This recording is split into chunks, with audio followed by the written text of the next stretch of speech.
can ChatGPT build me a table? Not yet, thank God. But it did help me pick the style for this piece. I told it I wanted something clean, minimal, and challenging. It came back with Japandi. So I gave it a shot. Here's how it went.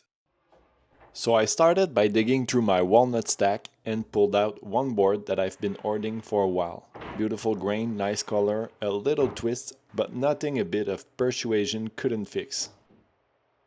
I cut the boards to rough length and then flattened one face with my router sled. Yeah, it's slow. Yeah, it's messy, but it works, and hey, it's cheaper than a 20-inch planner.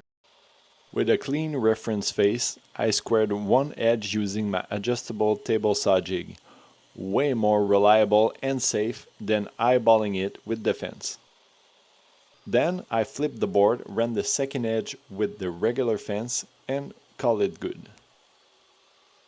For thickness, I didn't want to go back on the sled, so I cut them down to final thickness right on the table saw. It is not absolutely perfect, but by going slow and steady, it gave me a great result. Plus, it saved me a ton of time. And of course, back to the sled. Some of the boards were just too wide to rip all the way through, so I had to flatten the center the old-fashioned way. The day a big planner rolls into the shop, I swear I'll throw it a welcome party, man. Once the boards were flat and trimmed, it was time to figure out the layout. I'm always trying to get the balance between straight grain, a bit of flow, and no crazy contrast. Sometimes it just clicks right away. Sometimes you move things around for like 20 minutes and end up right back where you started. I'll let you guess which one it was. Two of the boards weren't jointed properly. The seam had a gap and it wasn't clean enough for a solid glue up. So I used a little trick. One strip of tape across the top, one strip of tape across the bottom, and two sticks glued on with CA glue and accelerator to lock it in place. Once it was set, I ran it through the table saw right on the seam. Clean edge and tight joint, now we're good to go. It couldn't be better than that. With all the edges cleaned up, it was time for the glue up. I spread a good amount of glue, lined everything up as best as I could, and threw on the clamps. Just making sure things stay flat and that the glue finds its way into all the right places. A little squeeze off, that's a good sign. If it doesn't drip a little, you're probably not doing it right. To cut the round top, I made a quick jig out of birch plywood and a scrap strip. The radius I wanted was 12 inches, so I made the strip 13, just long enough to drill a pivot hole at 12 and still have room to screw it in the plywood. It's super basic, but once it is locked in, it gives you a perfect circle every time. After my circle was traced, I cut it out with a jigsaw, just staying a little bit outside of the line. Once it was roughed out, I cleaned up the edges with the sander to get a smooth curve.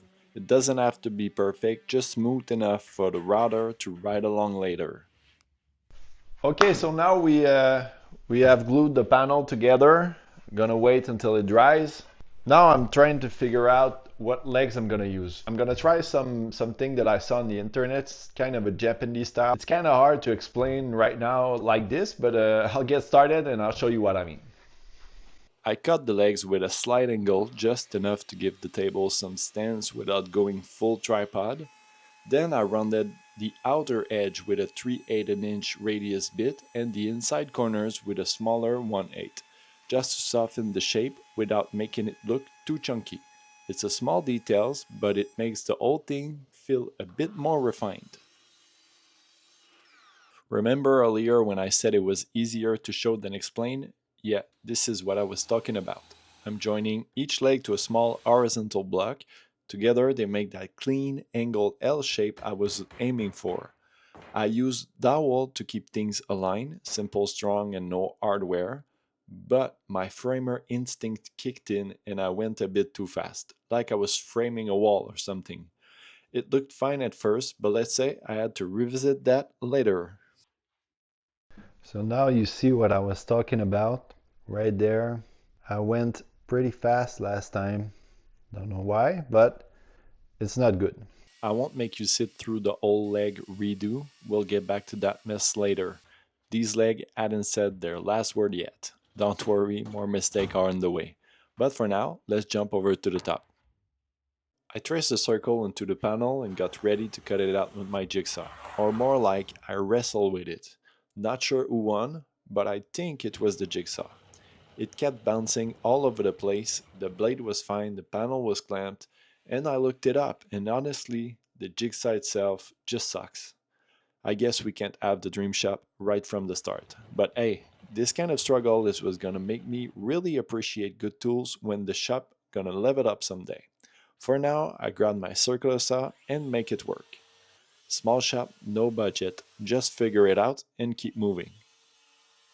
Before cleaning up the circle with the router, I sanded the top just to get it flat enough so the template would stick properly.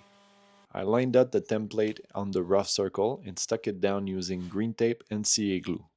I left about an eighth of an inch all around so the router could clean it up flush to the edge, but I ran out of camera space during the first router pass. One day I'll learn. Maybe. Seems like every video I run out of room, forget to film a step, or just lose some footage somewhere.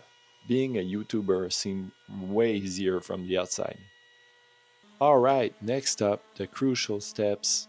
Don't forget sanding, and then sanding, and also you could just sand a little, and finally just sand. So yeah, I sanded. If you are still watching at this point, that probably means you're either actually into this, or am I playing in the background while you clean the shop? Either way, thanks for sticking around. If you enjoyed the video, hit that like button or subscribe. It really helps the channel grow and I've got a lot more builds coming up. I don't know why, but I look genuinely pissed at this threaded insert, like it owes me money or something. Remember when I talked about other mistakes? Well, there we are. I went to Home Depot to grab a 3/4 inch drill bit. I needed to recess my screw heads into the legs. I don't have a drill press yet, so I skipped the Forstner bit and got a regular wood bit instead. Big mistake. That thing tore into the walnut like me eating a McDonald's drive-thru at 3 a.m. with appetite. I was losing my patience and rebuilding the legs a second time was not an option. So, back to Home Depot and got a Forstner bit set. Still no drill press, but with a plywood jig, it'll do the job.